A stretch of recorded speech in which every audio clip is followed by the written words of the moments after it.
तालुक्यातील डोणगाव येथे रस्ता रोको करणाऱ्यांना पोलिसांनी केले स्थानबद्ध।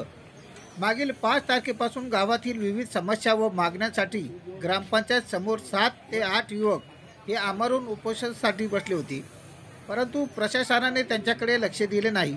म्हणून डोणगावतील तरुणांनी प्रशासनाच्या विरोधात रस्ता रोको करण्याची ठरवले होते।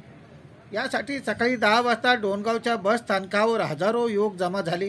मात्र रस्ता रोको सुरू होण्यापूर्वीच डोणगाव येथील कर्तव्यदक्ष पोलीस स्टेशनचे अधिकारी अमरनाथ नागरे व त्यांचे पथक यांनी येऊन या सर्व कार्यकर्त्यांना तात्काळ पोलीस स्टेशन मध्ये आणून स्थानबद्ध केलेले आहे।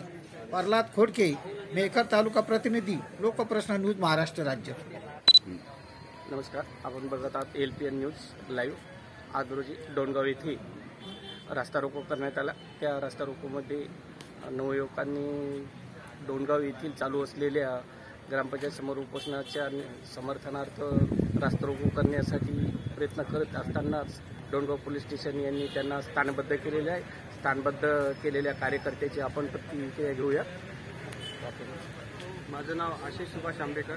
आज आमच्या युवक मंडळींचा ग्रामपंचायत समोर ज्या गावाच्या हिताच्या मागण्या होत्या त्याचा आज 4था दिवस आहे, तरी कोणत्याही शासनाच्या अधिकाऱ्यांनी या उपोषणाची दखल न घेतल्यामुळे तेथील 2 उपोषणकर्त्यांची प्रकृती एकदम खालावलेली आहे। तरी या समर्थनार्थ आम्ही आज रास्ता रोको केला।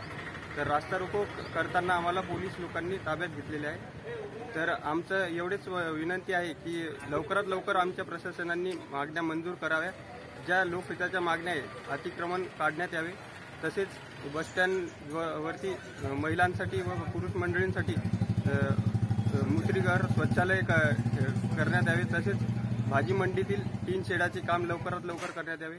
अशा आमच्या 4-5 मागण्या लवकरात लवकर पूर्ण करण्यात